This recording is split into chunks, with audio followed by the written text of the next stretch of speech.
দিনাজপুরের গড়ে ইফতারে অংশ নিয়ে সবার সহযোগিতা চেয়েছেন প্রধানমন্ত্রী তারেক রহমান। তিনি বলেন, প্রত্যাশিত বাংলাদেশ গড়তে সবার সহযোগিতা দরকার। তার দাবি, গেল 17 বছরে সব ধ্বংসপ্রাপ্ত হয়েছে, দেশ গঠনে সময়ের প্রয়োজন।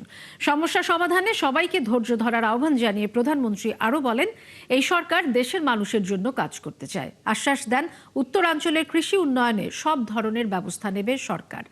এই জনপদে কৃষি সংক্রান্ত মিল কারখানা তৈরির লক্ষ্যে ঈদের পরই ব্যবসায়ীদের সঙ্গে সরকার আলোচনায় বসবে বলেও জানান তারেক রহমান। সকল রাষ্ট্রপতি সন্তান মাননীয় প্রধানমন্ত্রীর কাছে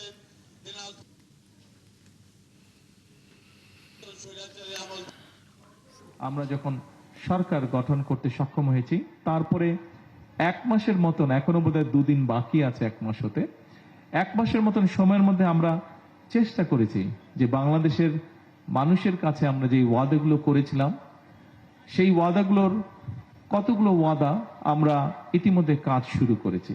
যেমন আজকে এই দিনাজপুর জেলার কাহরোল সেই এলাকা থেকে আমরা আমাদের খাল খনন কর্মসূচির কাজটি শুরু করেছি। এখানে ডিসি সাহেব ওনার বক্তব্যে একটি কথা বলেছেন, যেহেতু দিনাজপুর অঞ্চলটি, এলাকাটি সমুদ্রপৃষ্ঠ থেকে উপর দিকে, সেই জন্য এখানে পানির সমস্যা হয়।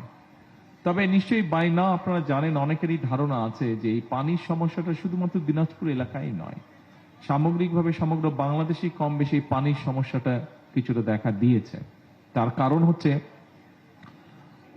অনেকগুলো বছর ধরে আমাদের নদী নালা খালগুলো বন্ধ হয়ে গিয়েছে বা ভরাট হয়ে গিয়েছে, এবং ভরাট হয়ে যাবার কারণে এখানে শুষ্ক মৌসুমে পানি থাকছে না, বর্ষা মৌসুমে পানি আসলেও যে পরিমাণ পানি থাকার কথা সে পরিমাণ পানি থাকছে না, এবং একই সাথে বর্ষা মৌসুমে বা হঠাৎ করে উজান থেকে যখন পানি আসছে তখন খালগুলো এবং নদীগুলো ভরাট হয়ে যাওয়ার কারণে পানিগুলো দুপাশে মানুষের ঘর বাড়ি, ফসল ফলাদি, গবাদি পশু এগুলোকে নষ্ট করছে।